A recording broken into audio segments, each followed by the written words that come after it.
Magandang araw po sa inyo mga idol at sa mga giliw kong tagapakinig. Nagkita-kita po tayo muli. Ako po ang inyong Tito Blair. Sa araw po na ito, pakinggan po natin ang kwento ni Macario, isang lalaking nagtanim ng galit dahil sa pagtataksil ng kanyang matalik na kaibigan. Sa kanyang pagbabalik sa kanilang bayan, ay isang paghihiganti ang kanyang plinano. Ngunit, magagawa nga ba niyang magtagumpay kung ang kalaban naman niya ay hindi isang ordinaryong tao, kundi isang nilalang na nagtatago sa dilim? Mababawi pa nga ba ni Macario ang mga nawala sa kanya, lalo na ang babaeng kanyang iniibig? Ngunit bago po ang lahat mga idol, huwag naman po nating kalimutan mag-subscribe at i-hit ang notification bell sa aking YouTube channel na The Voice Addict para sa mas marami pang makapigil hiningang kwentong aswang at katatakutan mula sa mundo ng kababalaghan. Umpisahan na po natin ang kwento. San Cristobal, isang tahimik at payapang lugar. Sa maliit na bayan na to, nakatira ang magmatalik na kaibigan na sina Macario at Lazaro. Sa kabila ng magkalayong agwat ng estado ng buhay nila, ay hindi yun naging hadlang para makabuo sila ng pagkakaibigan. Laki sa hirap si Macario, habang si Lazaro naman ay anak ng pinakamayamang pamilya sa San Cristobal. Nagtatrabaho si Macario sa asyenda ni na Lazaro bilang magsasaka. Ang pagkakaibigan ng dalawa ay nagsimula nung mga bata pa lamang sila. Palagi silang magkalaro noon hanggang sa magbinata na sila ay nagpatuloy pa rin ang maganda nilang samahan. Ngunit ang pagkakaibigan nila ay sinubok nang dumating ang isang babae sa kanilang buhay. Si Nieves. Isang umaga, naglalakad si Macario papunta sa dulo ng pilapil kung saan abala ang mga manggagawa sa paghahakot ng mga pananim. Kasama niya ang isang babae na nakasuot ng simpleng damit. Yun si Nieves. Meron itong mahaba at tuwid na buhok na kumikinang sa sikat ng araw. Mapupungay ang mga mata nito at ang labi nito ay parang laging nakangiti kahit walang sinasabi. Napansin ni Macario ang maingat na hakbang ni Nieves na parang ayaw nitong maputikan ang kanyang mga paa. Oo, dahan-dahan lang Nieves. Baka madulas ka. Umulan kasi kagabi kaya maputik ang daan. Ayos lang ako, Macario. Hindi naman ako maselan. Dapat pala nagdala tayo ng payong para hindi ka naiinitan. Ang puti pa naman ng balat mo. Baka umitim ka. Walang problema sa akin kung umitim ako. Ano ka ba? Huwag mo nga akong ituring na parang prinsesa. Hindi mapigilan ni Macario ang paghanga sa ganda ni Nieves. Ngunit alam niyang masyadong mataas ang pangarap niya kung iisipin niyang maaaring magustuhan siya nito. Napansin din niya ang pagbaling ng mga mata ng mga trabahador kay Nieves habang dumadaan sila. Maya-maya pa ay narating na ni na Macario ang kinaroroonan ni Lazaro na abala sa pagbibilang ng mga sako ng bigas. Nang mapalingon si Lazaro sa kanila, ay kay Nieves kagad ang atensyon ng mata nito. Lazaro, si Nieves nga pala. Anak siya ni Mang Esteban. Galing siya sa Maynila. Ikaw pala ang anak ni Mang Esteban. Magtatagal ka ba rito sa asyenda, Nieves? Mga isang buwan lang po. Dumalaw lang po ako kay Itay. Isang buwan lang? Sayang naman. Sana magustuhan mo dito. Wala nga lang mga building at mall dito. Hindi kagaya sa Maynila. Pero tahimik at payapa dito sa San Cristobal. At teka, sandali. Magkakilala na kagad kayo ni Macario, Nieves? Oo. Nasa kubo kasi siya ni Itay nang dumating ako kagabi. Kaya nakilala ko kagad si Macario. Ipapasyal niya raw ako ngayon dito sa asyenda. Alam mo, Nieves, marami pang gagawin si Macario eh. Ang mabuti pa, ay ako na lang ang magpapasyal sa'yo dito sa asyenda. Dadaling kita sa isang talon dito na sigurado ako na magugustuhan mo. Pero Mas alam ko ang asyenda kaysa kay Macario. Kung hindi mo na itatanong, ako ang anak na may-ari nito at balang araw, ako na magmamana ng lahat ng nakikita mo. Hindi na hinintay pa ni Lazaro na magsalita si Nieves. Hinila niya na ito, palayo kay Macario. Habang palayo si Nieves, ay lumingon ito kay Macario na parang nagpapasaklolo, pero ngumiti lang siya na parang nais niyang iparating na ligtas ito kay Lazaro. Hindi maitatanggi kay Macario na nagustuhan din kagad ni Lazaro si Nieves. Hindi na siya nagtaka dahil si Nieves ay may taglay na kagandahan at kasimplihan na lahat ng lalaki ay papangarapin. Isang gabi, habang bilog ang buwan at puno ng bituin ang kalangitan, ay magkatapat sina Macario at Lazaro sa isang lamesang gawa sa kahoy. May bote ng lambanog sa gitna nila at pulutan na sisig. Tahimik ang paligid nun, maliban sa mga huni ng kuliglig. Paminsan-minsan ay nag-iinom ang magkaibigan, lalo na kapag nais nilang mag-usap sa mga seryosong bagay. Ay sasabihin nga pala ako sa'yo, Macario. Tungkol to kay Nieves. Ha? Tungkol ka mo kay Nieves? Oo. Gusto ko siya, pare. Alam kong ikaw ang una niyang naging kaibigan dito. Kaya gusto ko sanang humingi ng tulong sa'yo. Tulungan mo naman akong ligawan siya. Seryoso ka ba kay Nieves, pare? Ang ibig ko sabihin ay, kilala kita eh. Mahilig kang maglaro pagdating sa mga babae. Naaawa lang kasi ako sa kanya kung magagaya lang siya sa mga pinaiyak mo babae. Seryoso ako sa kanya, Macario. Ngayon lang ako nakaramdam ng ganito sa isang babae. Mabuti naman kung ganon. Ano palang gusto mong gawin ko? Anong klaseng tulong ang kailangan mo? Madali lang, tol. Ilakad mo ako sa kanya. Sabihin mo na mabuti akong tao. Ikwento mo sa kanya kung gaano ko siya pinahalagaan. Alam mo na, bigyan mo ako ng magandang tulak sa kanya. Sige, tutulungan kita. Pero sa tingin ko, baka hindi siya ganun kadaling mapasagot eh. Kaya nga nandiyan ka eh, di ba? Ikaw ang alas ko, Macario. Hindi ako sanay sa ganitong bagay eh. Mas madali sa akin na makipagnegosyo kaysa sa manligaw ng babae. Alam mo naman na hindi ako tumutuloy sa ligawan eh. Pero iba kasi si Nieves, pare.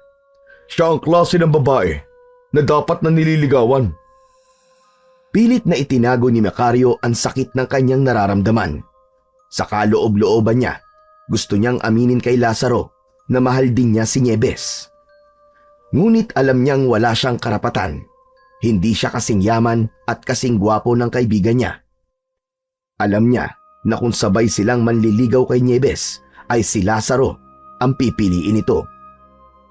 Kaya naman kinabukasan, sinamahan ni Macario si Lazaro na magdala ng mga bulaklak at mga prutas sa bahay ni Nieves.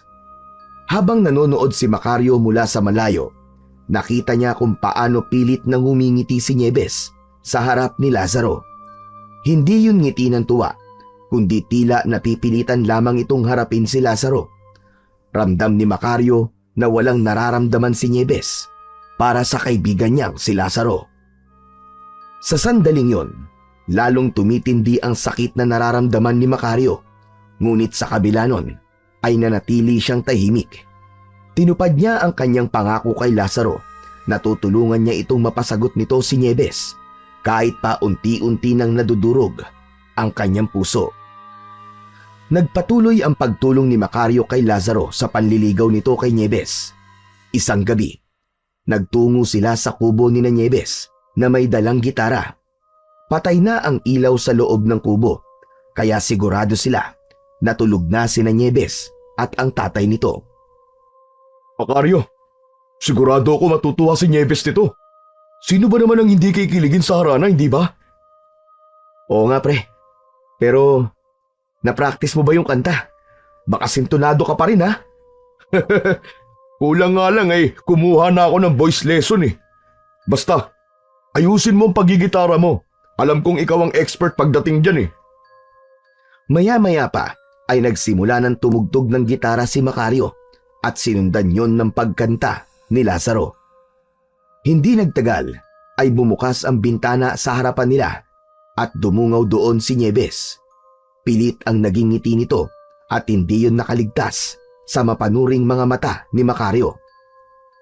Matapos umawit ni Lazaro ay pinatuloy sila ni Nieves sa loob ng kubo. Agad na inabot ni Lazaro ang isang bungkus ng rosas kay Nieves. Salamat, Lazaro. Sana hindi ka na nagabala pa. Hindi ka abala para sa akin, Nieves. Kahit lahat ng oras ko ay kaya kong ibigay sa'yo. Maraming salamat, Macario. Ang husay mo palang tumugtog ng gitara. Nakakahanga ka. Maraming salamat, Nieves. Kulang na nga ako sa practice eh. Ang pagkanta ko. Kumusta, Nieves? Ayos lang naman. Medyo wala ka lang sa tono. Pero alam mo, sobra kong na-appreciate ang effort yung dalawa. Sa sumunod na mga araw, hindi pa rin tumigil si Lazaro sa panliligaw kay Nieves. Nagpadala ito sa babae ng mamahaling mga regalo tulad ng alahas, imported na tsokolate at mga bulaklak na pinaangkat pa nito sa ibang bayan. Madalas ay si Macario ang nagdadala ng mga yon kay Nieves dahil sa abala si Lazaro sa mga gawain sa hasyenda.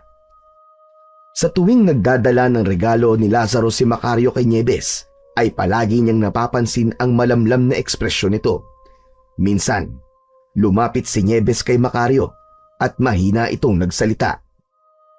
Macario, pwede bang sabihin mo kay Lazaro na huwag na siyang mag-abala? Hindi ko naman kailangan ng mga ganyang bagay eh. Anong ibig mong sabihin? Nahihiya kasi ako magsabi sa kanya. Pero gusto ko na sana siyang huminto sa panliligaw sa akin. Hindi ko siya gusto, Macario. Nagsasayang lamang siya ng oras. Bakit hindi mo bigyan ng pagkakataon ng kaibigan ko, Nieves? Ako na nagsasabi sa'yo. Mabuting tao si Lazaro. Hindi pa ba pagbibigay ng pagkakataon ng ginawa ko na hinayaan ko siyang manligaw? Pero wala talaga akong nararamdaman sa kanya eh. Ang totoo, meron na akong ibang gusto. Hindi makasagot si Macario. Ang naisip niya ay baka merong nobyo si Nieves na nasa syudad. Alam niyang hindi niya maaaring sabihin yun kay Lazaro dahil hindi niya kayang makitang masaktan ang matalik niyang kaibigan. Nang sumunod na araw ay inutusan na naman ni Lazaro si Macario na magdala ng regalo. Isang kahon na nakatali ng pulang laso ang dinala ni Macario sa kubo ni Nieves. Nakita ni Macario si Nieves na nakaupo sa mahabang bangko sa ilalim ng puno ng mangga. Agad siyang lumapit sa dalaga. Nandiyan ka pala, Nieves. May pinabibigay pa ulit sa'yo si Lazaro. Macario, sinabi ko na sa'yo na sabihin mo kay Lazaro na tigilan niya na ako. Alam ko naman yun, Nieves. Pero hindi ko pa nasasabi kay Lazaro na ayaw mo na magpaligaw sa kanya eh. Ano bang mali sa matalik kong kaibigan? Mabait naman siya. Saka gwapo pa. Hindi ko siya gusto, Macario. Pero alam ko mabuti siyang tao. Yun lang. Hindi ko talaga siya mahal. Dahil ba meron ka ng nobyo sa Maynila? Kaya ayaw mo kay Lazaro? Wala akong nobyo. Hindi ko gusto si Lazaro dahil ikaw ang mahal ko, Macario. Ikaw. Nanlaki ang mga mata ni Macario at hindi agad nakapagsalita. Nagulat siya, ngunit hindi maikakaila ang kaunting saya na naramdaman niya. Nieves, nagbibiro ka lang, di ba? Hindi ko ginagawang biro ang ganitong bagay. Alam kong hindi mo inaasahan to. Pero totoo ang sinasabi ko. Mahal kita. Nagkagusto na ako sa'yo nung ipinakilala ka pa lang sa akin ni tatay. Nieves, mahal din kita. Pero hindi tayo pwede. Ayokong sirain ang pagkakaibigan namin ni Lazaro dahil lang sa isang babae. Isa pa, mas magiging maganda di hamak ang buhay mo kay Lazaro kung siya ang pipiliin mo. Ganda nga ang buhay ko, pero hindi naman ako masaya. Kung totoong kaibigan si Lazaro, maiintindihan niya na tayong dalawa ang nagmamahalan. Sandaling natahimik si Macario. Alam niyang tama si Nieves. Pero hindi pa rin niya kayang maging dahilan yon ng pagkawasak ng puso ng kanyang matalik na kaibigan kung magkakatuluyan sila ng dalaga. Nieves, mas mabuti sigurong ilihim muna natin to. Hindi ko alam kung paano to sasabihin kay Lazaro eh. Ayokong saktan siya. Saka, baka magalit siya sa akin. Kung yan ang desisyon mo, Macario, susunod ako. Pero sana, dumating ang panahon na masabi mo na sa kanya ang totoo. Kasi habang pinapatagal mo, ay mas lalong magiging masakit to para sa kanya. Oo, Nieves. Hahanap lang ako ng tamang pagkakataon. Nagtagpo ang kanilang mga mata. Hindi pa rin makapaniwala si Macario na mahal din pala siya ni Nieves. Hindi niya yun inasahan dahil ang akala niya ay hindi ang lalaking gaya niya ang tipo ni Nieves, pero hindi niya magawang lubusan na maging masaya dahil sigurado siya na labis na masasaktan si Lazaro kapag nalaman nito ang totoo. Isang gabi, lahat ng tao sa hasyenda ay tulog na maliban kina Macario at Nieves na magkahawak ang kamay na nagtungo sa magubat na bahagi ng hasyenda.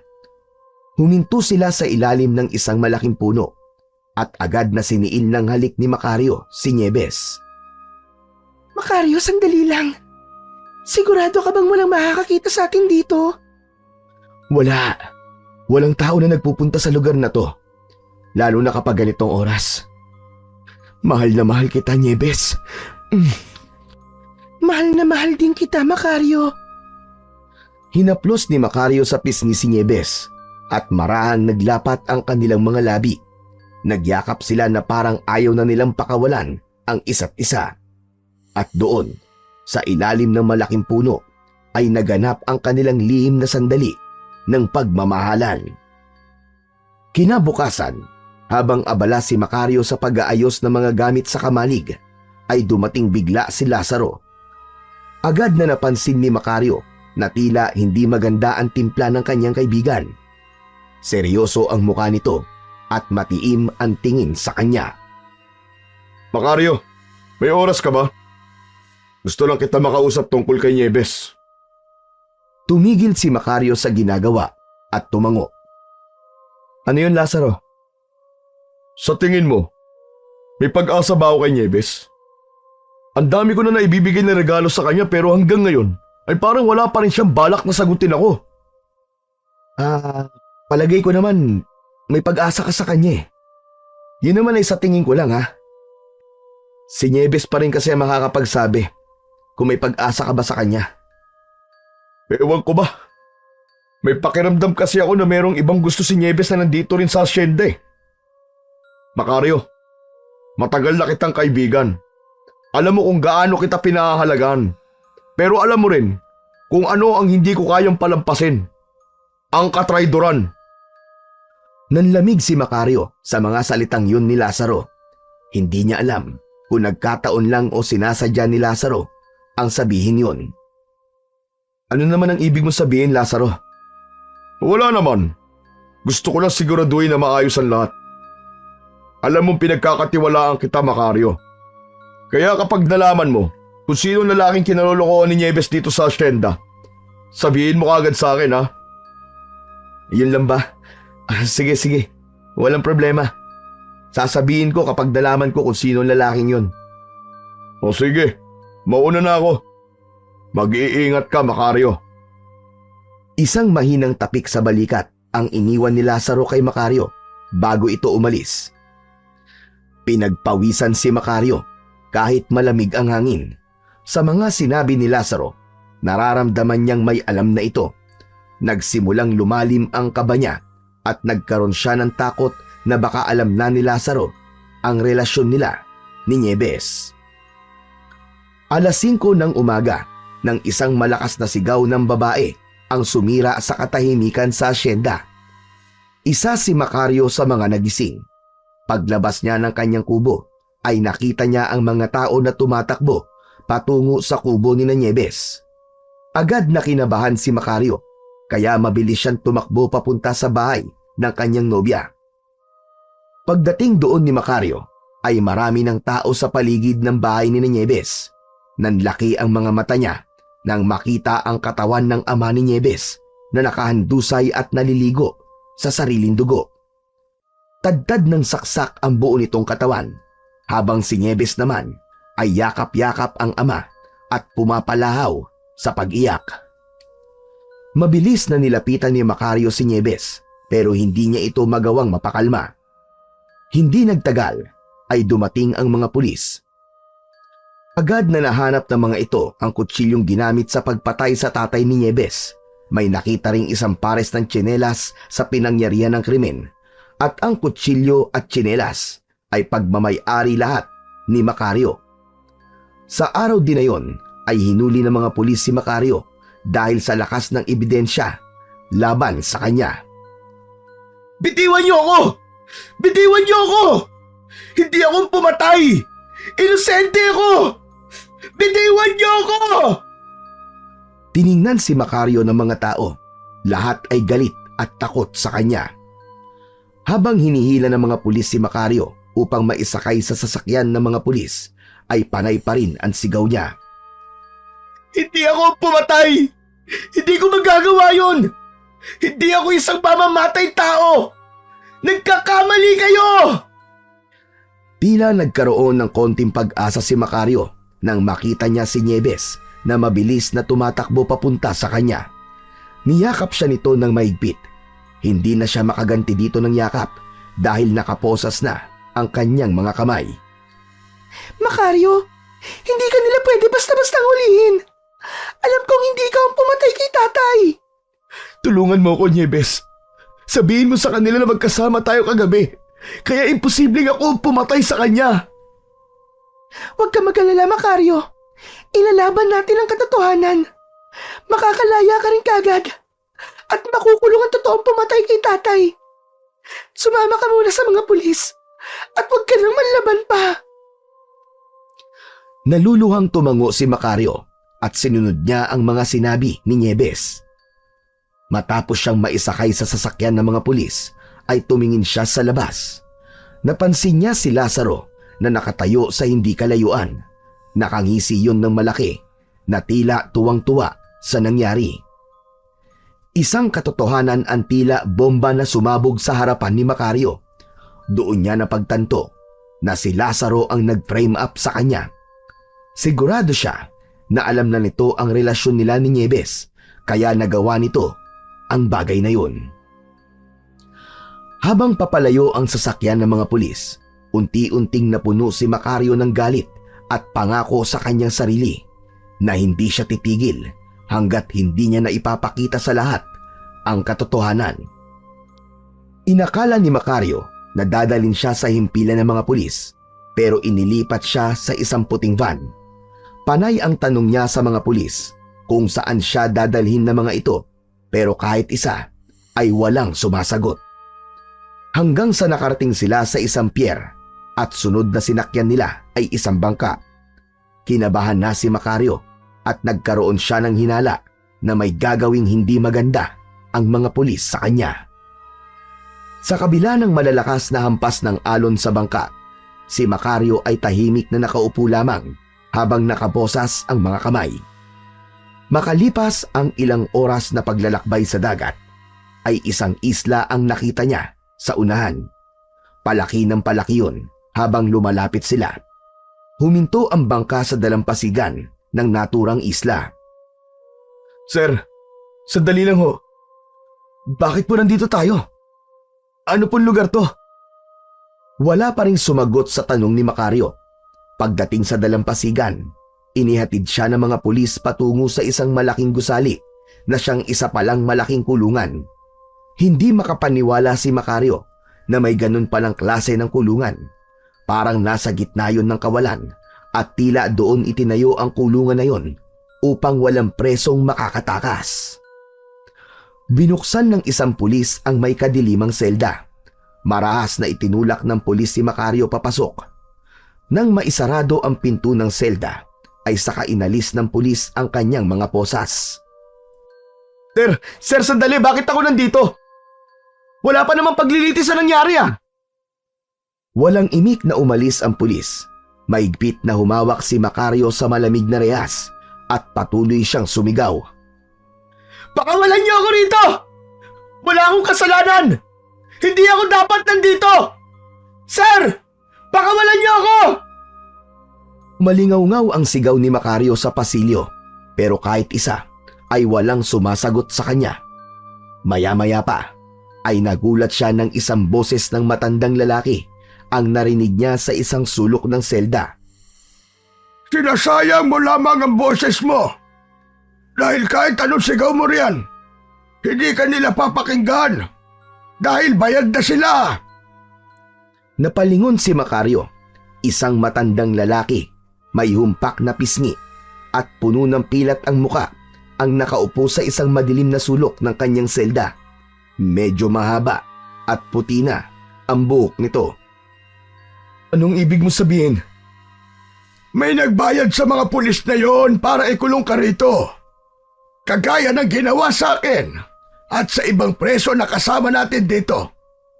May mga taong kaya magbayad para ipatapon tayo dito nang hindi na dumadaan sa paglilitis.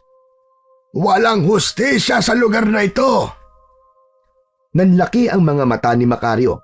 Ang kanyang tuhod ay nanghina at napaupo siya sa malamig na sahig ng selda. Si Lazaro. Siya ang nagbayad sa mga pulis para makulong ako rito. Dahil tayong dalawa magiging magkasama sa selda, kailangan nating malaman ang pangalan ng isa't isa. Ako nga pala si Andoy. 30 taon na akong nakakulong dito. 30 taon? Paano mo kinaya na ganun ka nakatagal sa lugar na ito? Kapag napunta ka sa islang to, wala ka na magagawa kundi ang tanggapin na dito ka na rin mamamatay. Ikaw, anong pangalan mo? Macario. Ako po si Macario. Anong kwento mo, Macario? Bakit ka napunta rito? Atang, isa po akong trabahador sa asyenda na pagmamay-ari po ng pamilya ng matalik kong kaibigan. Pinagkatiwalaan ko siya. Pero tinraidor niya ako. Hindi niya matanggap na mahal ako ng babaeng mahal niya. Sigurado ho ko na siya ang pumatay sa tatay ng nobya ko at tinanim lang niya mga ebidensya para ako mapagbintangan. Ako naman ay isang magsasaka. Tumanggi akong ipagbili ang lupain ng pamilya namin sa isang mayamang lalaki. Napagbintangan din akong pumatay kagaya mo. Halos parehas lang pala ang kwento natin dalawa. Pero hindi po ako susuko. Aalis ako sa islan to. Tatakas ako at pagbabayarin ko si Lazaro sa ginawa niya sa akin. Isang panaginip at pangarap na lang yang gusto mong mangyari, iho. Walang nakakatakas dito sa Isla Mortus. Bukod sa bantay sarado ang lugar, ay napaliligiran tayo ng malawak na karagatan. Hindi ka pa man nakalalayo, patay ka na sa pagod sa paglalangoy. Alam mo ba kung bakit tinawag ang isla na to na Isla Mortus?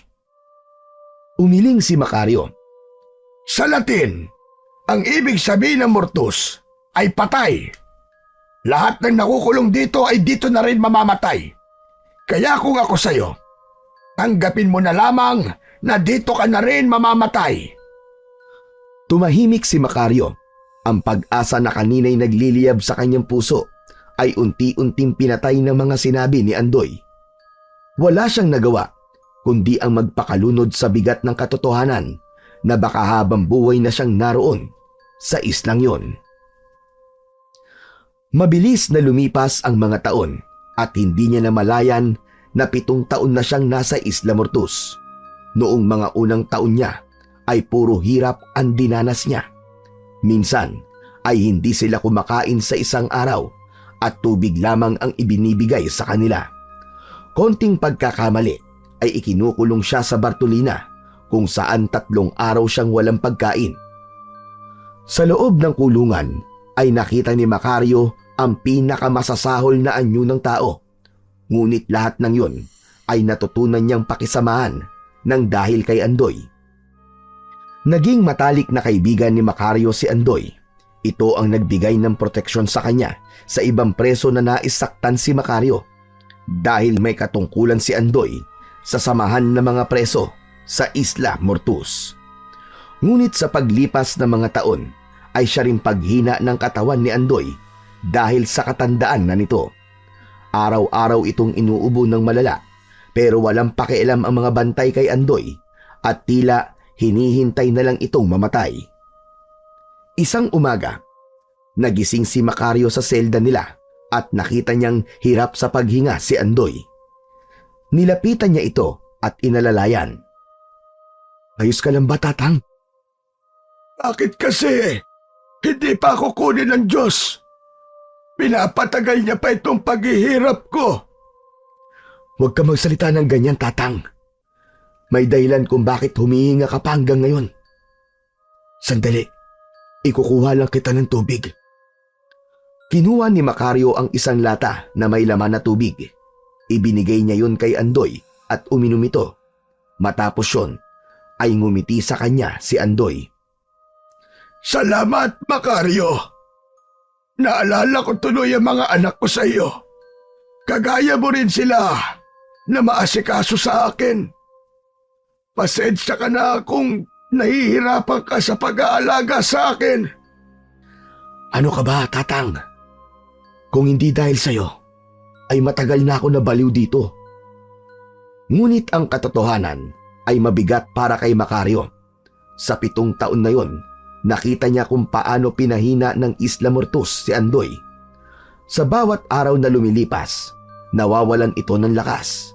Ang tanging nakapagpapalakas lamang kay Macario ay ang kanyang galit. Galit na hindi napawi ng panahon. Nasa isip niya pa rin ang ginawa ni Lazaro sa kanya. Sa kabila ng kawalan ng paraan na makatakas sa Isla Mortus, ay hindi pa rin nawalan ng pag-asa si Macario na makakaalis siya sa islang yon. Ginamit niya ang oras sa Isla Mortus para palakasin ang kanyang katawan. Nagtulak siya ng malalaking bato sa gilid ng kulungan. Nag-eehersisyo gamit ang bigat ng sariling katawan.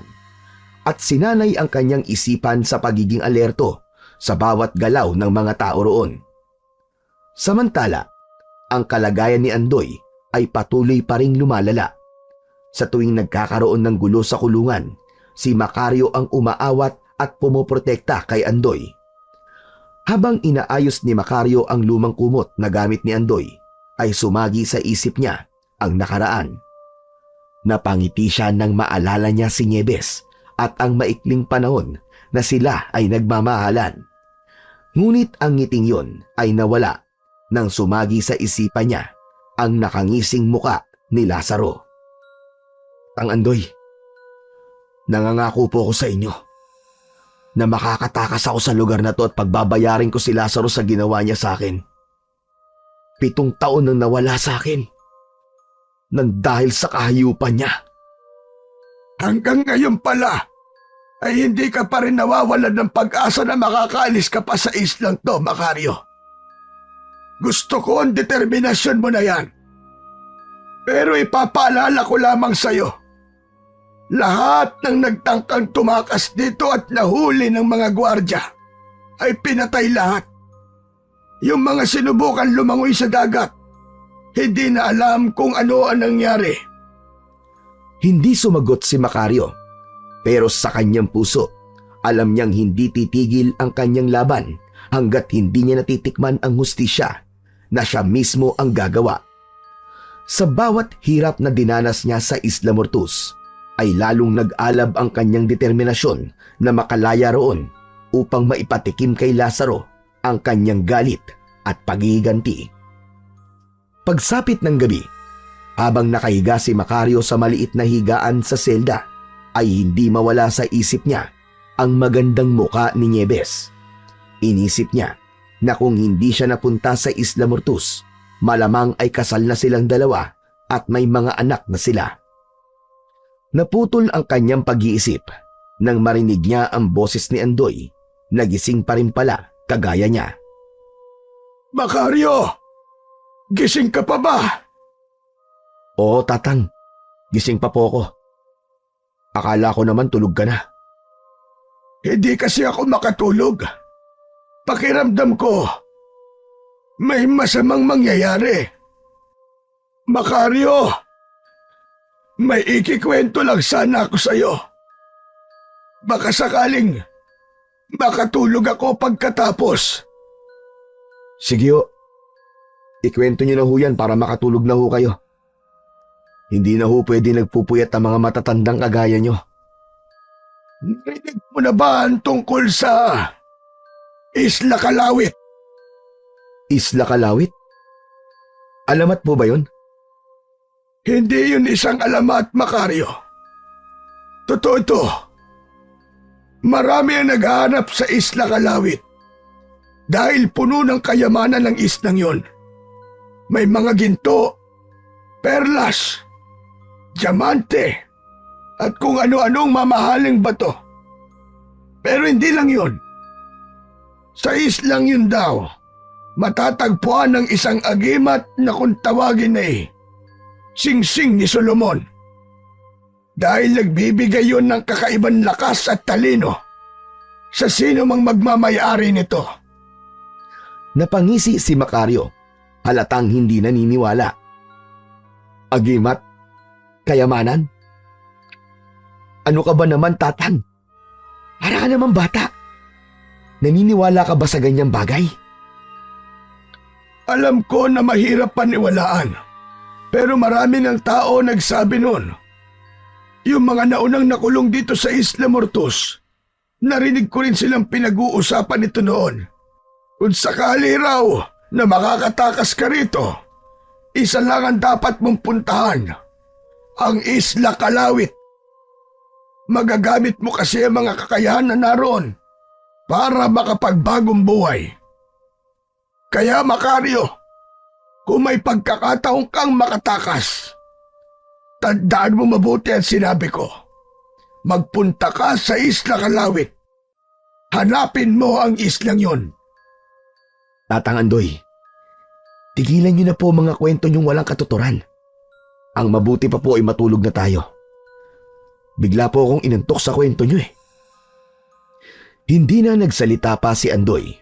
Maya-maya pa ay narinig na ni Macario ang mahinang paghilik ng matanda.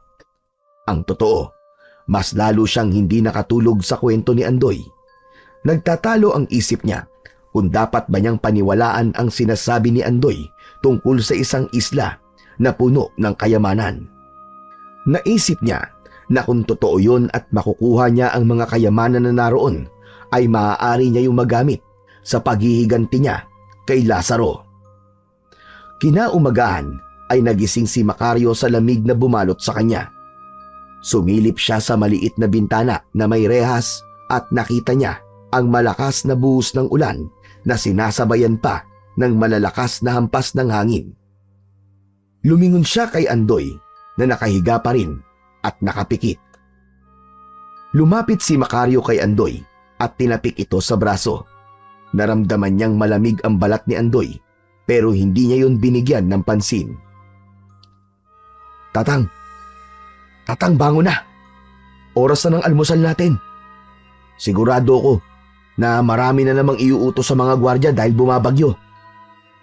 Ngunit hindi kumilos si Andoy. Medyo kinabahan na si Macario pero nagpatuloy siya sa paggising sa matandang kaibigan. Tatang Andoy! Tatang, bango na! Napapasarap yata ang tulog mo porkit malamig ah. Mas lalong tumindi ang kaba ni Macario habang inaalog ang kaibigang matanda. Ngunit kahit anong yugyug niya, ay nanatiling hindi gumagalaw si Andoy. Pinulsuhan ni Macario si Andoy at nanlamig siya dahil wala na itong pulso. Hindi na rin ito humihinga. Doon niya napagtanto na wala na si Andoy. Patay na ang matalik na kaibigan niya sa kulungan. Lumuhod si Macario sa tabi ni Andoy at niyakap ito ng mahigpit habang tumutulo ang kanyang mga luha. Tatang naman eh. Hindi ka pwedeng mawala. Ikaw na lang kaibigan ko rito, iiwan mo pa ako. Kailangan kita, Tatang. Kailangan kita. Gumising ka. Gumising ka! Gumising ka, Tatang! Pero kahit na anong iyak ang gawin ni Macario, ay hindi na nagising pa si Andoy. Labis siyang nasaktan. Kung alam lang niya sana na mawawala na ito, ay hinabaan pa sana niya ang pakikipagkwentuhan dito nung nakaraang gabi. Ilang sandali pa, huminga ng malalim si Macario at sinubukan tawagin ang gwardya. Tulungan niyo kami rito! Si Tatang Andoy patay na! Tulungan niyo kami rito! Isang gwardya ang lumapit at tumingin ito sa walang buhay na katawan ni Andoy. Ngunit sa halip na magpakita ng simpatsya, ay malamig at walang emosyon itong tumango. Maghintay ka lang rito. May kukunin lamang ako. Hindi nagtagal, bumalik ang gwardya na may dalang malaking sako na gawa sa abaka. Ano yan? Para saan ang sakong yan, Chip? Kapag may preso na mamatay dito, sinasako lang ang katawan at tinatapon sa dagat. Ano? Hindi mo pwedeng gawin niya kay Tatang Andoy. Kailangan niya magkaroon ng maayos sa libing. Wala ka na magagawa. Yan ang patakaran dito eh.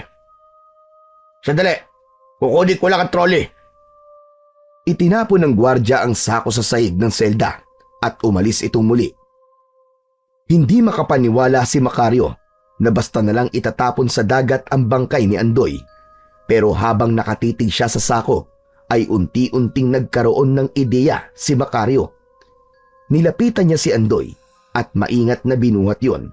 Inilagay ni Macario ang katawan nito sa kanyang higaan at tinakpan ng kumot. Patawarin mo ko, Tatang. Pero kailangan kong gawin to. Alam ko naman na ito rin ang gusto mo. Ang makaalis ako sa impyernong isla na ito. Pero huwag kang mag-alala, Tatang. Kasama kita palagi sa puso ko. At ipagdadasal ko ang iyong kaluluwa na sana ay makamit mo nawa ang tunay na kalayaan. Kasama ang Diyos na lumikha. Mula sa isang tagong sulok ng selda, kinuha ni Macario ang maliit na patalim na matagal niya nang itinatago. Huminga siya ng malalim at saka pumasok sa loob ng sako. Maingat niyang isinara ito mula sa loob at inayos ang sarili. Pagkatapos lamang ng ilang sandali, ay nakita ni Macario sa maliit na siwang ng sako ang pagbabalik ng gwardya na may dalang trolley. Nagulat pa ito nang makitang nasa loob na ng sako ang katawan ni Andoy. Buti na lang pala at pinabilis mo ang trabaho ko, Macario. Ikaw na talaga naglagay ng katawan ni Andoy sa sako. Ay sige, matulog ka lang dyan. Ako na ang bahala dito sa kaibigan mo. Tinalian na ng gwardya ang sako matapos nitong pumasok sa selda. Pagkatapos nun, ay isinakay na nito ang sako sa trolley. Halos hindi na humihinga si Macario sa loob ng sako habang mahigpit ang hawak niya sa patalim. Maya-maya pa ay nakalabas na sila ng kulungan at naramdaman niya ang paghampas ng ulan at hangin kahit nasa loob siya ng sako. Matarik ang daan na tinahak nila at ilang beses siyang nahulog at ibinalik ng gwardya sa pagkakasakay sa trolley. Makalipas ang ilang sandali, ay huminto na ang gwardya sa pagtutulak. Nakita ni Macario na nasa gilid sila ng isang bangin. Biglang itinulak ng gwardya ang sako sa bangin. Mabilis siyang bumulusok pa ibaba at dumiretso sa malalim na bahagi ng dagat. Mabilis na napuno ng tubig alat ang sako, ngunit nanatiling kalmado si Macario. Mabilis na ginamit ni Macario ang patalim at sinimulang sirain ang sako. Hanggang sa wakas ay tuluyan na siyang nakalaya sa sako at nagsimula siyang lumangoy palayo sa isla. Ngunit ang lakas ng alon ay hindi umayon kay Macario. Paulit-ulit siyang nilamon ng alon at malakas na dinala sa iba't ibang direksyon. Hanggang sa isang malakas na alon ang humampas sa kanya at naramdaman na lang niya ang pagtama ng ulo niya sa malaking bato na naging dahilan upang siya ay mawalan ng malay. Unti-unting dumilat si Macario. Napangiwi siya dahil sa sakit na nararamdaman niya sa kanyang ulo. Ang unang narinig niya ay ang tunog ng alon. Pilit siyang bumangon at lumabas ng silid na kanyang kinaroroonan. Nagulat siya nang paglabas niya ng silid ay nalaman niyang sakay siya ng isang malaking barko ng mga pirata. Agad na nagsigawan ang mga pirata na tila tuwang-tuwa nang makita siya. Nakasuot ang mga yon ng punit-punit na damit at may mga pilat sa katawan. Ayan na siya! Gising na ang ating bagong laruan! Nagtawanan ang mga pirata at lumapit kay Macario ang isang pirata na sa tingin niya ay pinuno ng mga yon. Alam mo siguro ay ligtas ka na. Nakita ka naming inaanod sa dagat na parang patay na isda. Pero swerte mo dahil kinuha ka namin. Ngayon, ipakita mo kung karapat dapat kang mabuhay. Teka, ano bang gusto niyong gawin ko? Simple lang. Bibigyan ka namin ng pagkakataong makalaya. Pero kailangan patunayan mo ang lakas mo. Nakikita mo ba ang lalaking yon? Itinuro ng pirata ang isang lalaki na payat at mukhang nangihina na. May mga sariwa itong sugat sa katawan na mukhang galing sa pakikipaglaban. Anong gusto niyong gawin ko sa lalaking yun? Siya si Basilio. Isa pang tulad mong naligaw sa maling barko. Isa kang maswerteng hangal dahil bibigyan ka namin ng pagkakataon. Ngunit huwag mong maliitin si Basilio. Marami na siyang tinalo na kagaya mo. Kung matatalo mo siya, ay malaya ka na at maaari mong gawin ang kahit na anong gusto mo. Makakaasa ba ako sa sinabi mo? Oo naman! Bilang pinuno ng mga pirata sa barkong ito, ay meron akong isang salita. Ngayon, simulan nyo na ang laban at aliwin nyo kami! Nagpalakpakan at nagsigawan ang mga pirata. Tinignan niya si Basilio. Mukhang nangihina na ito, ngunit nananatiling matalim ang tingin nito kay Macario. Nagdalawang isip si Macario. Alam niyang mali ang sakta ng isang tao na wala namang ginawang masama sa kanya, ngunit ayaw din niyang mamatay sa kamay ng mga pirata. Isa-isa niyang tiningnan ang mga pirata na may hawak na mga espada at baril. Lahat ay nakangisi at naghihintay sa aksyon na mangyayari. Alam niyang hindi siya makakaligtas kung susubukan niyang tumakas o tanggihan ang laban. Ibinigay ng isang pirata ang isang kalawanging patalim kay Macario na agad niyang tinanggap. Nagkatinginan sila ni Basilio. Pareho nilang naintindihan na yun na ang umpisa ng laban para sa kalayaan nila. Hanggang sa nauna nang sumugod si Macario, si Basilio naman ay nagpakita ng kahinaan sa unang galaw. Ngunit sa kabila ng kalagayan nito, ay halata ang karanasan nito sa pakikipaglaban. Si Macario, bagamat may lakas, ay nagkaroon ng pag-aalinlangan na saktan si Basilio. Panay-iwas lang ang ginawa niya sa mga atake nito. Anong klaseng laban yan? Kapag hindi nyo inayos, ay dalawa ko kayong papatayin! May takot na naramdaman si Macario sa kanyang narinig. Sinubukan ni Macario ang lahat ng makakaya niya upang madaig si Basilio. Nagawa niyang maagaw ang hawak nitong patalim. Pinatig niya ito at nang matumba ito ay paulit-ulit niyang pinagsusuntok sa muka hanggang sa nanlupaypay na ito. Halos hindi na gumagalaw si Basilio nang huminto si Macario sa pagsuntok dito. Natalo ko na ho siya. Tapos na ang laban. Anong tapos na? Bakit hindi mo papatayin ang Basilio na yan? Ang usapan ay kailangan ko lang siyang talunin.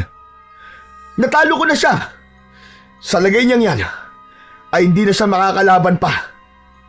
Ipinapaalala ko lang na kanina'y sinabi mo na meron kang isang salita. Oo nga. Pero, sige na. Oo na. May sinabi nga akong ganon. Ngayon, malaya ka na. At kung anong nais mong gawin sa Basilio na yan, ay ikaw na ang bahala. Kailangan ko ng bangka. Isasama ko si Basilio sa pupuntahan ko. Total, ikaw lang ang nakatalo kay Basilio. ay pagbibigyan ko ang iyong kahilingan. Bigyan nyo ng bangka ang hangal na ito. At ikaw, isama mo na ang walang kwentang Basilyo na yan. Mabilis na kumilos ang ilang pirata at ibinagsak ng mga yun ang isang disagwang bangka sa tubig. Inihagis ng isa pang pirata si Basilyo sa barko. Mabilis na tumalon si Macario upang sagipin si Basilyo. Hinila niya at isinakay sa bangka si Basilyo at agad siyang nagsagwan palayo sa barko ng mga pirata. Habang unti-unting lumalayo ang bangka mula sa barko, ay unti-unti na ring nawala sa pandinig ni Macario ang malakas na tawanan ng mga pirata. Habang nagsasagwan si Macario, ay nakita niya ang paggalaw ni Basilyo. Umungol ito at tumingin sa kanya. Ayos ka lang ba? Pasensya ka na kung sinaktan kita kanina. Hindi ko gustong gawin yon. Naiintindihan ko. Salamat. Dahil hindi mo ako pinatay. Ano nga pala ang pangalan mo? Ako si Macario. Wala talaga akong balak na patayin ka. Dahil ang plano ko, dalawa tayong makaalis sa barkong yun. Napakalaki ng utang na loob ko sa'yo, Macario. Sasabihin ko sa'yo, simula ngayong araw na to, ay sa'yo na ang katapatan ko. Gagawin ko ang lahat ng inuutos mo. Kahit saan ka magpunta, kahit ano ang plano mo, susunod ako. Utang ko sa'yo ang buhay ko. Hindi mo naman kailangan gawin yan, Basilyo. Sapat na sa akin na parehas tayo nakaligtas at buhay. Hayaan mo lang akong bayaran ng utang na loob ko sa iyo sa paraan na kaya ko at alam ko. Isa pa, mas mabuti na rin na sumama ako sa iyo kaysa manatili sa mga pirata o mamatay ng walang saysay. Natahimik si Macario at nagpatuloy sa pagsagwan habang pinag-iisipan ang sinabi ni Basilyo. Sa kabila ng lahat ng kanyang pinagdaanan ay masaya siya dahil meron siyang bagong kasama na sa tingin niya ay mapagkakatiwalaan. Habang patuloy sa pagsagwan sina Macario at Basilyo ay unti-unting nagiging kalmado ang alon ng dagat. Sa malayo ay isang anyo ng lupa ang sumilay sa kanilang paningin. Macario, tingnan mo! Isang isla! Sa wakas, makakapagpahinga na rin tayo. Sana may mga tao ron para makahingi tayo ng tulong. Sana nga. Bilisan na natin sa pagsagwan. Habang palapit ang kanilang bangka sa isla, ay nakakita ng kaunting pag-asa ang dalawa. Pagdating nila sa dalampasigan ng isla, ay sumalubong sa kanila ang matataas na puno at makakapal na halaman. Wala silang nakitang senyales na merong tao na nakatira rito. Ganun pa man, hindi na sila umalis sa isla at nagsimula silang maghanap ng lugar kung saan sila maaaring magpahinga. Naglakad-lakad sila na tanging ang liwanag mula sa bilog na buwan ang kanilang tanglaw. Sa gitna ng makapal na halaman ay napansin nila ang isang madilim na bunganga ng kuweba. Diyan na lang tayo matulog sa loob ng kuweba. Delikado kung dito tayo sa labas at baka mayroong mabangis na hayop dito. Tama ka, Macario.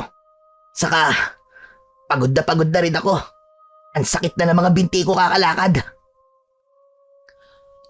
Pagpasok sa kuweba, nakaramdam sila ng kakaibang lamig. Ang loob nito ay tahimik, maliban sa tunog ng tubig na tumutulo mula sa mga stalactite. Miga sila sa isang malapad na bato sa bandang dulo ng kuweba. Nang dahil sa labis na pagod, kahit hindi sila komportable sa higaan, ay mabilis silang nakatulog. Naunang nagising si Macario kinaumagahan. Pagbangon niya, ay napatulala siya nang makita ang nasa paligid nila ni Basilyo. Nagkalat ang mga gintong barya, gintong bara, mga alahas at mga mamahaling bato. Ang dingding ng kuweba ay mistulang palamuti ng kayamanan, isang dambuhalang kabangyaman na hindi niya inakalang totoo. Basilyo! Basilyo! Basilyo, gumising ka! Nagising si Basilyo at agad na napanganga sa kanyang nakita sa paligid. Diyos ko, Macario! Totoo ba ito? O nananaginip lang ako? Totoo to, Basilio! Totoo to! Mayaman na tayo! Mayaman na tayo, Basilio! Mayaman na tayo! Habang iniikot ni Macario ang kanyang paningin, bigla niyang napansin ang isang kalansay na nakaupo sa isang sulok ng kuweba. Sa daliri nito ay may suot ito na kakaibang singsing na kumikislap sa liwanag. Nilapitan niya ang kalansay at kinuha mula sa daliri nito ang singsing na may kalakihan. Basilio, madali ka. Tingnan mo ang singsing na ito. Napakaganda. Akin na lang to. Sigurado ka ba dyan, Macario? Baka may sumpa ang bagay na yan. Naging kaibigan ako nun sa selda kung saan ako tumakas. Sinabi niya na merong isang isla na may kayamanan at isang singsing na agimat.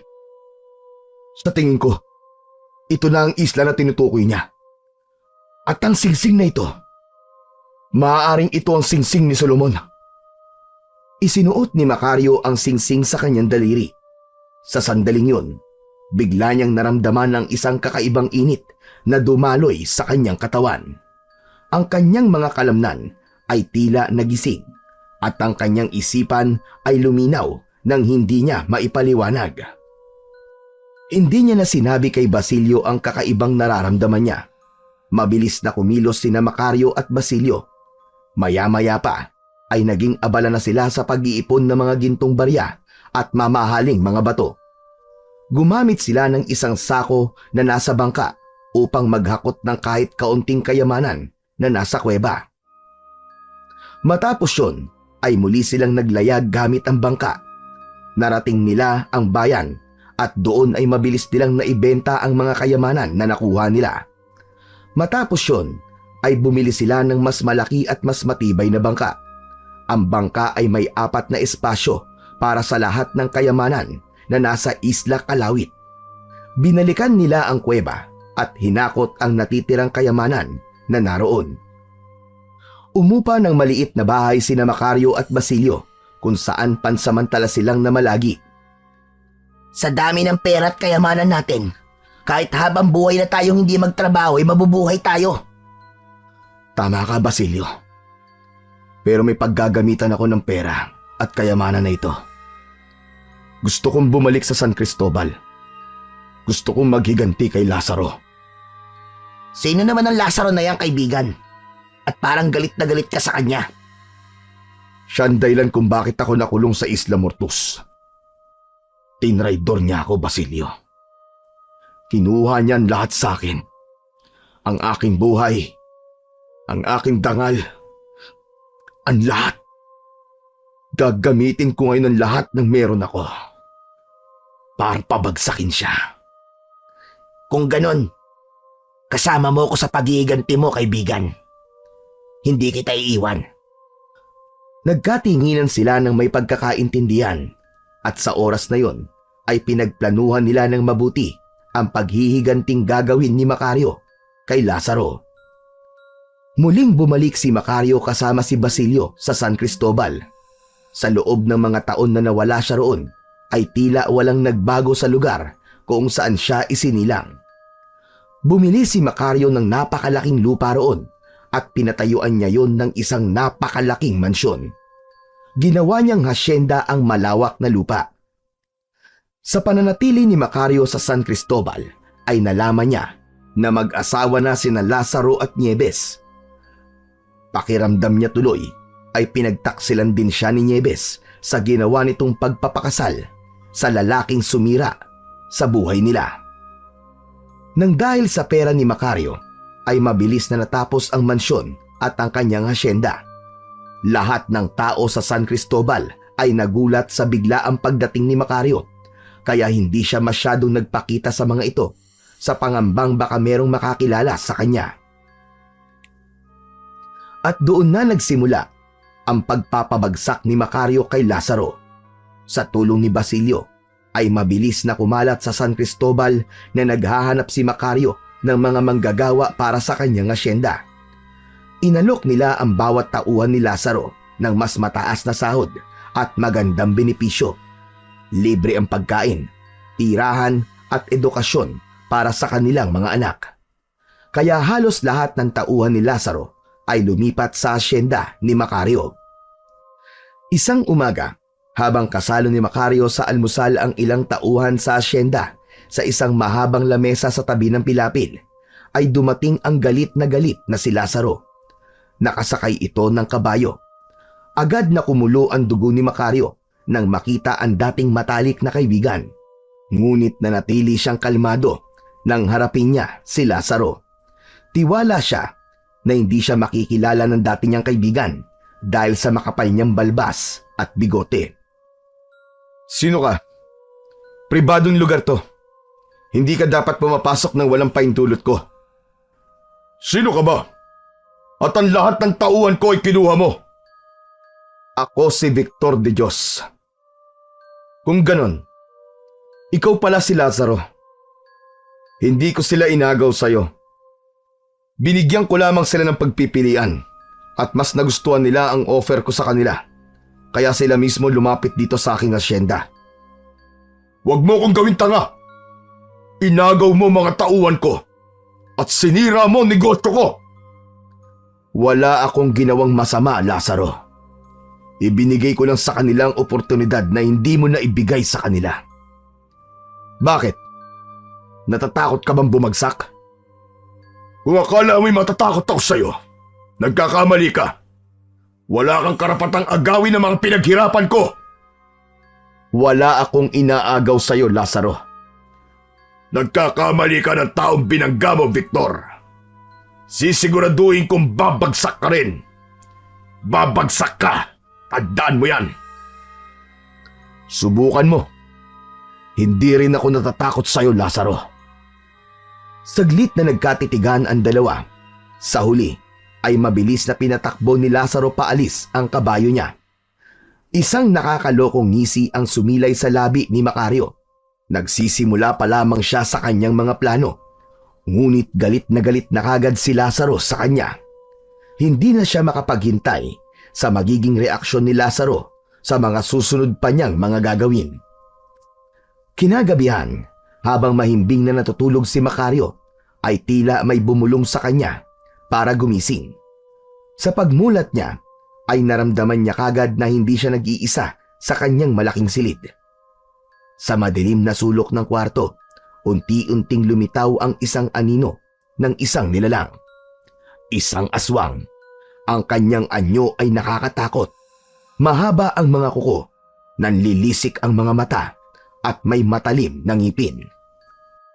Umalis ka rito! Kung ayaw mo mamatay! Hindi ako ang mamamatay, kundi ikaw! Mabilis na sumugod ang aswang kay Macario, gamit ang matatalim nitong kuko. Ang singsing na suot ni Macario ay biglang nagdingning at isang kakaibang enerhiya ang dumaloy sa kanyang katawan. Naging mabilis ang kilos ni Macario at nagawa niyang iwasan ang pagsugod ng aswang. Para bang alam na alam niya ang bawat galaw ng aswang. Hindi niya maipaliwanag, ngunit tila binigyan siya ng singsing ng hindi lamang lakas, kundi pati talas ng isip. Muling sumugod ang aswang, ngunit sa bawat pag-atake nito ay naiilagan lamang ni Macario, hanggang sa nagawang kunin ni Macario ang patalim niya na palaging nakatago sa drawer sa tabi ng kanyang kama, at nagawa niyang masugatan ang aswang sa braso nito. Si Macario naman ang umatake at ilang beses niyang nasugatan ang aswang. Walang ano-ano'y tumalon ang aswang sa bintana. Mabilis na nagtungo si Macario sa bintana at hindi niya na nakita pa kung saan nagtungo ang aswang. Nagulat si Macario nang biglang bumukas ang pinto ng kwarto niya. Pumasok doon si Basilio na hawak ang isang itak. Macario! Narinig ko ang ingay! Ano nangyari? Basilio, may aswang na pumasok sa aking silid. Muntik ko na siya mapatay, pero nakatakas siya. Sigurado ka bang aswang ang nakita mo? Sigurado ako, Basilio. Hindi ko akalain na meron na palang aswang dito sa San Cristobal. Simula ngayon, Kailangan na natin mag-ingat. Kakausapin ko bukas sa mga trabahador. Kailangan masiguro natin ang kaligtasan nilang lahat. Kung yan ang gusto mo. Pero ang singsing mo. Bakit umiilaw ang singsing mo, Macario? Tama nga ang kaibigan ko ron sa kulungan. Totoong may kapangyarihan ng singsing na ito, Basilio. Ito ang nagbigay sa akin ng lakas at talino para mapalayas ko ang aswang kanina. Kakaiba nga pala talaga ang singsing na yan, Macario. Pero sigurado ako, nababalik ang kanang aswang na yon. Kung babalik siya, hihintayin ko siya at sisiguraduhin kong hindi na siya makakatakas dahil papatayin ko siya. Nagkatinginan silang dalawa. Alam nila na ang gabing yun ay ang hudyat ng mas malaking panganib. Ngunit sa puso ni Macario, naroon din ang kasiguraduhan. Sa tulong ng kanyang singsing, walang nilalang o aswang ang maaaring makatalo sa kanya. Isang umaga, habang nag-aalmusal si Macario mag-isa, ay biglang dumating si Basilio. Pinagpapawisan ito at bakas sa muka ang pagkabalisa. Macario, may masamang balita. Ano yun, Basilio? 2 trabahador natin na natagpo ang patay malapit sa ilog. Agad na tumayo si Macario mula sa upuan. Hindi na siya nagsalita pa at nauna na siya kay Basilio sa paglabas ng mansyon. Malalaki ang mga hakbang na tinungo niya ang ilog. Pagkarating ni Macario sa ilog ay may ilang trabahador ang naroon. Halos bumaligtad ang sikmura niya nang makita niya ang 2 bangkay na nakahandusay. May mga sugat sa leeg at dibdib. Na parabang inatake ang mga yon ng isang mabangis na hayop. Bukod pa roon ay parehas na wakwak ang tiyan ng 2 at nakalabas ang mga lamang loob. Agad na nagpatawag ng pulis si Macario, ngunit malakas ang hinala niya na hindi tao ang pumatay sa mga trabahador niya, kundi isang aswang. Kaya naman, agad niyang tinipon ang lahat ng trabahador niya para sa isang mahalagang anunsyo. Alam kong lahat kayo ay natatakot sa nangyari. Alam ko rin na ang iba sa inyo ay hindi maniniwala, pero malinaw na may gumagalang aswang sa paligid. Hindi ko hahayaan na may sunod pang mabibiktima. Kaya't simula ngayong gabi, magro-ronda tayo sa buong hasyenda. Ako naman ang bahala sa paghahati ng grupo. Itiyakin natin na bawat sulok ng asyenda ay mababantayan at hindi na magkakaroon ng susunod pang biktima ng aswang. Sa unang gabi ng kanilang pagbabantay, ay magkasama sina Macario at Basilio. Pareho silang armado ng itak at mga sulo. Sa bawat hakbang nila, pinakikiramdaman nila ang bawat galaw at tunog sa paligid. Basilio, hindi ko hahayaan na may susunod pang mabibiktima ang aswang na yon sa mga trabahador natin. Ako rin, Macario. Hahanapin natin ang halimaw na yon at sisiguraduhin hindi na siya makakapanakit muli. Nagtataka lamang ako kung sino ang aswang na yon at kung bakit mga trabahador natin ang pinatay niya. Malakas ang pakiramdam ko na hindi yun basta pag-atake lang. Sinadya ng aswang na yon na maaapektuhan tayo sa ginawa niyang pagpatay. Habang nagro-ronda sila, naramdaman ni Macario ang kakaibang lakas mula sa singsing.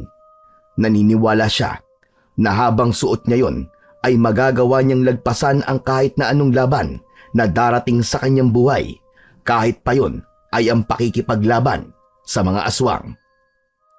Isang gabi, nagmamaneho si Macario pauwi sa kanyang asyenda. Galing siya sa bayan dahil namili siya ng ilang bagay na kailangan niya. Madilim ang daan, kaya nilakasan niya ang ilaw ng kanyang sasakyan. Maya-maya pa ay isang babae ang bigla na lamang tumawid sa kalsada. Agad niyang inapakan ang preno.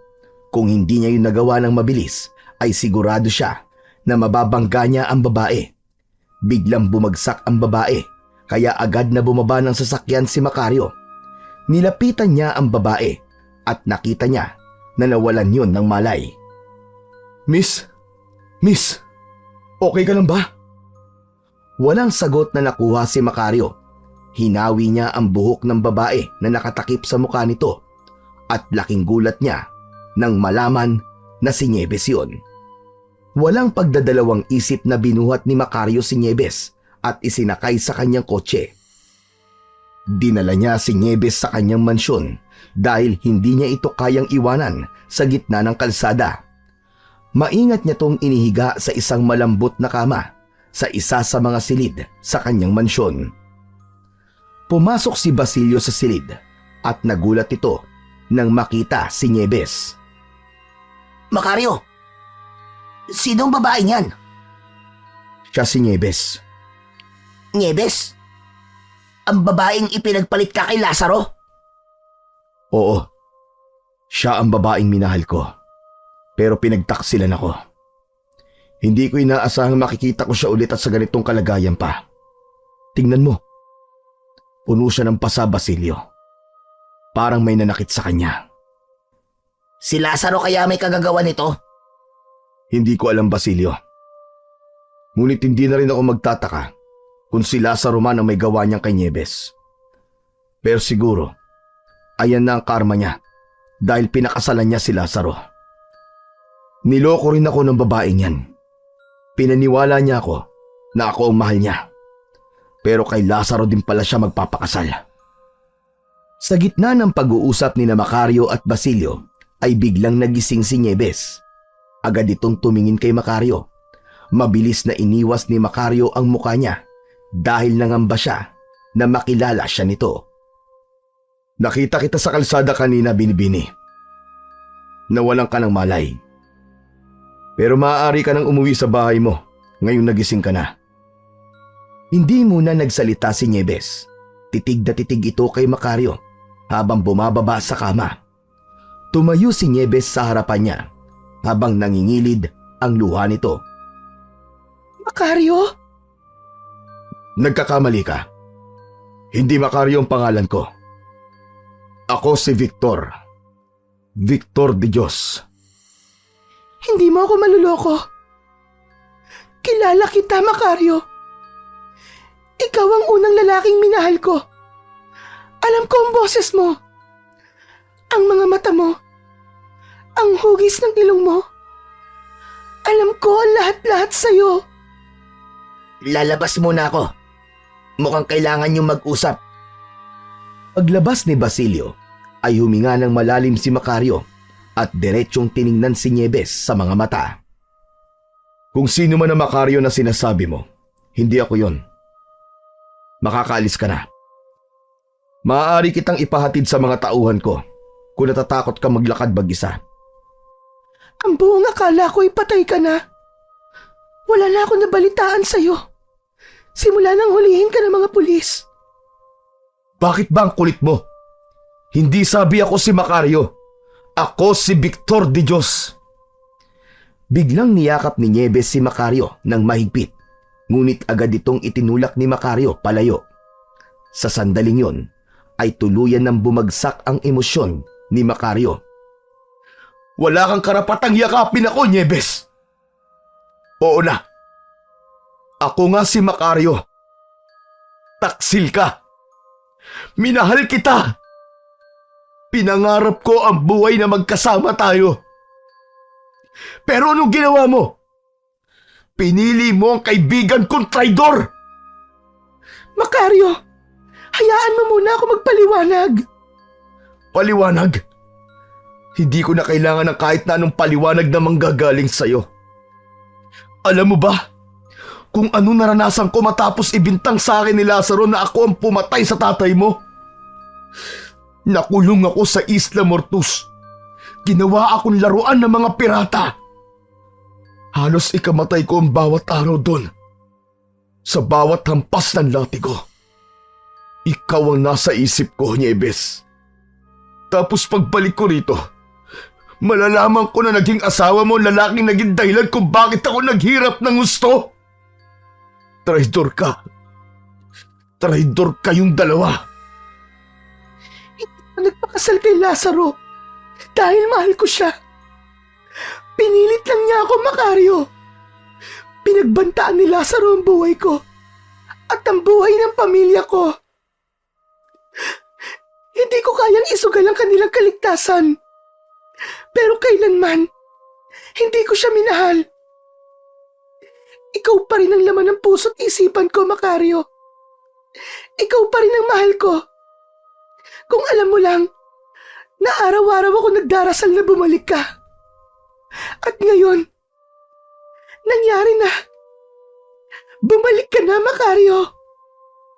Hindi nakapagsalita si Macario sa mga revelasyon ni Nieves. Nanatili siyang nakatingin sa babae at nakikinig sa mga sinasabi nito.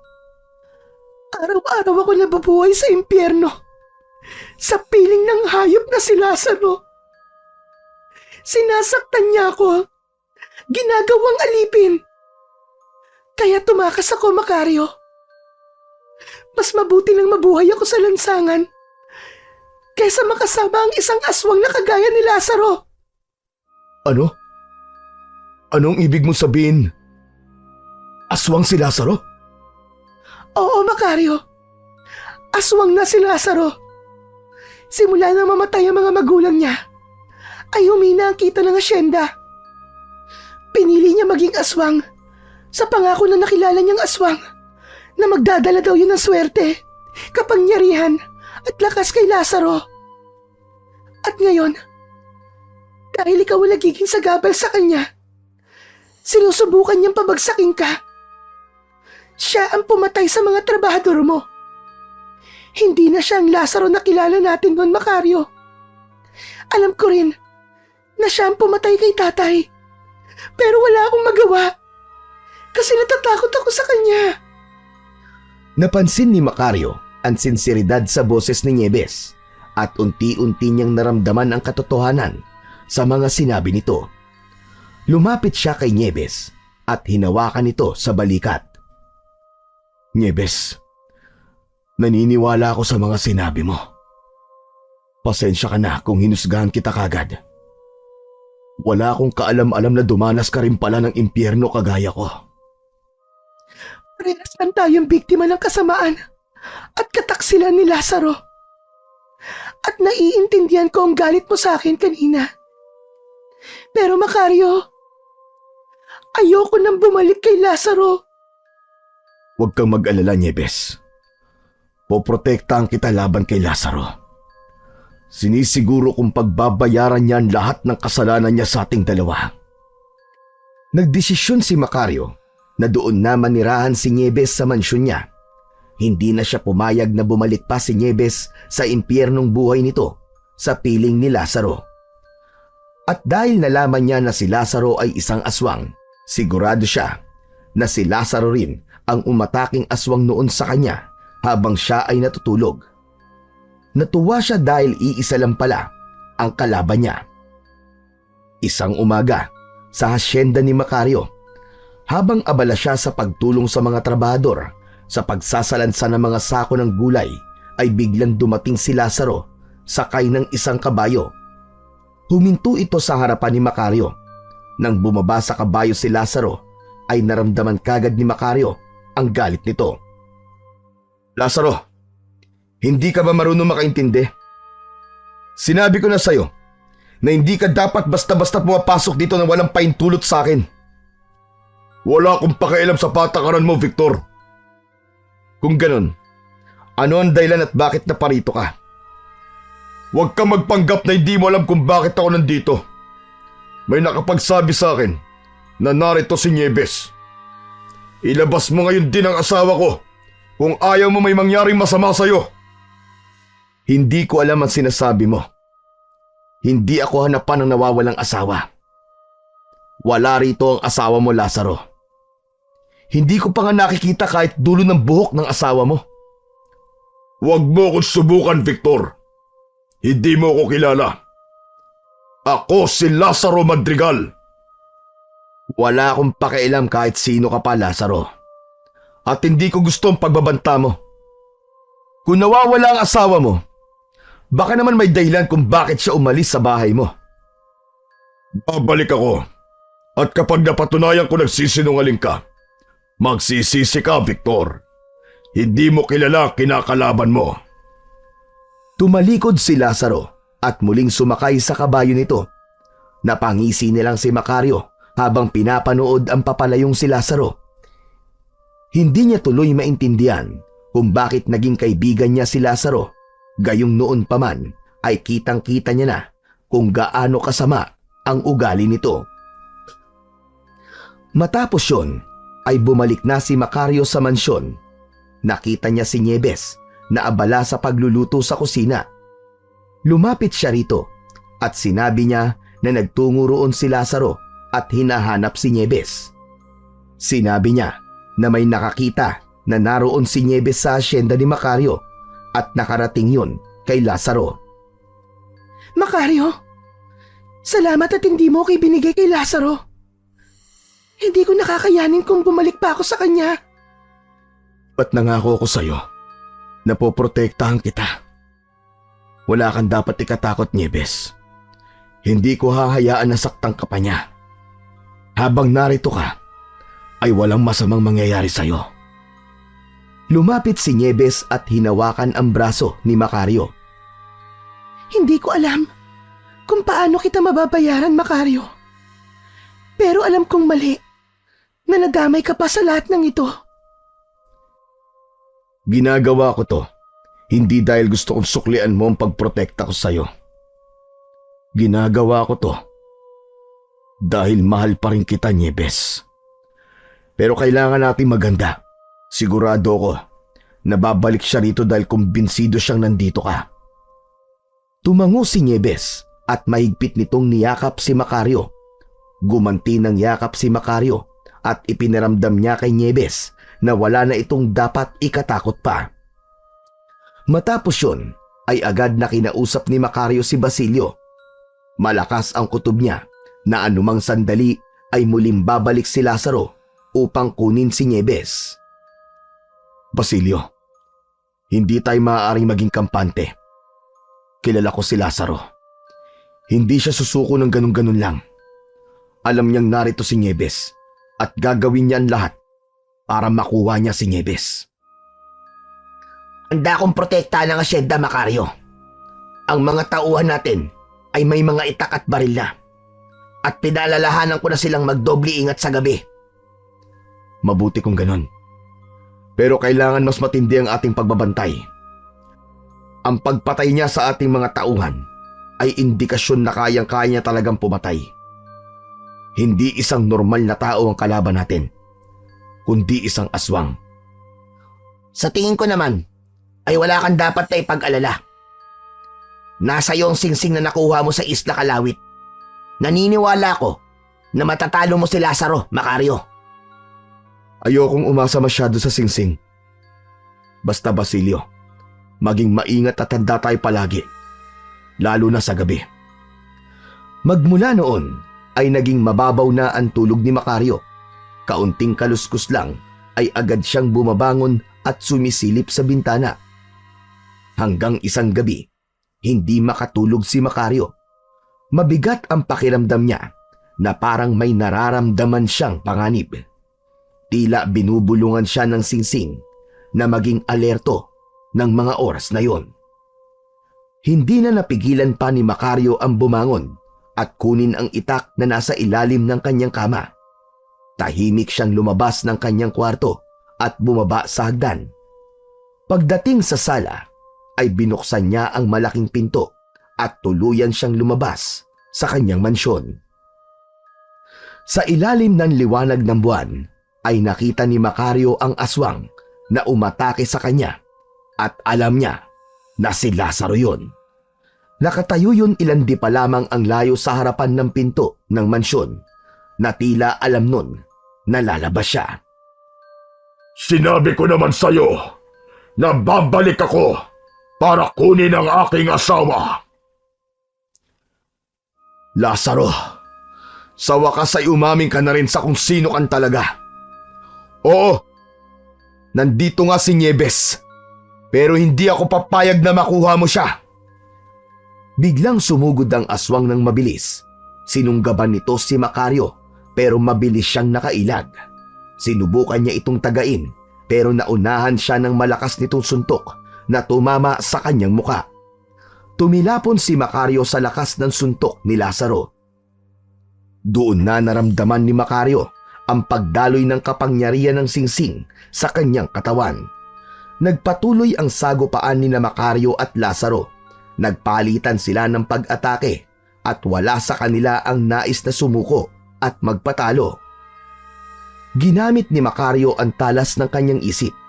Nang umatake muli ang aswang, ay mabilis niyang iniwasan ito at ginamit niya ang pagkakataon na yun upang saksakin ito ng itak sa tagiliran. Napasigaw ang aswang nang dahil sa labis na sakit. Habang naghahabol ng hininga ang aswang, ay nag-ipon si Macario ng lakas. Sa isang mabilis na galaw, ay sumugod siya sa aswang at buong lakas na tinaga ang aswang sa balikat. Halos humiwalay ang buong braso ni Lazaro sa katawan nito. Hindi pa ron natapos si Macario at isang malakas na saksak sa tiyan ang ibinigay niya kay Lazaro na naging dahilan para bumagsak ito sa lupa. Unti-unting bumalik sa anyong tao si Lazaro. Tumayo naman si Macario sa tabi nito at matiim niya itong tiningnan. Bumalik sa alaala niya ang ngisi noon ni Lazaro nang hulihin siya ng mga pulis. Maawa ka, Victor. Maawa ka. Huwag mo akong patayin. Hindi ako si Victor de Dios. Ako si Macario, ang kaibigan mong tinraidor mo. Oras na para magbayad ka sa kasamaan na ginawa mo sa akin. Hindi na hinintay pa ni Macario na makapagsalita si Lazaro at buong galit niyang nilaslas ang leeg nito gamit ang itak.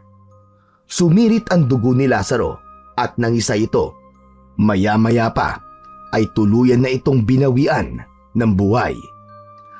Mula sa pintuan ng mansyon ay lumabas sina Nieves at Basilio. Yumakap si Nieves kay Macario habang umiiyak.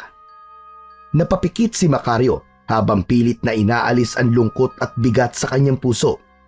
Hindi niya intensyon na patayin si Lazaro. Ang nais lang niya ay maghiganti dito.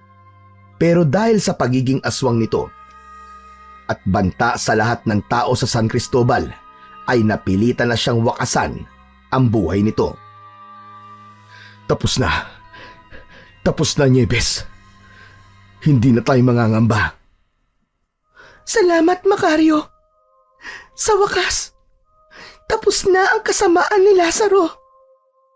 Hindi ko kailanman inakala na sa ganitong paraan magwawakas ang pagkakaibigan namin.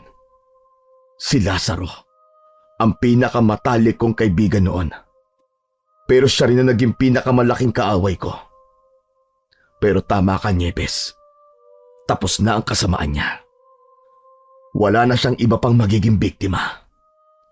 Hindi lang ito paghihiganti, kundi pagliligtas na rin sa lahat ng tao dito sa San Cristobal.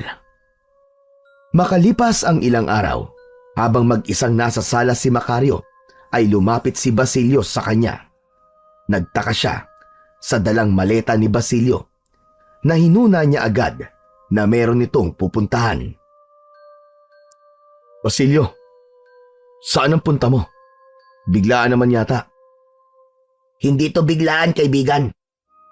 Matagal ko na rin pinag-isipan to. Panahon na. Para naman bumalik ako sa pamilya ko. Natigilan ng sandaling yun si Macario, ngunit maya-maya pa ay ngumiti siya. Naiintindihan kita, kaibigang Basilio.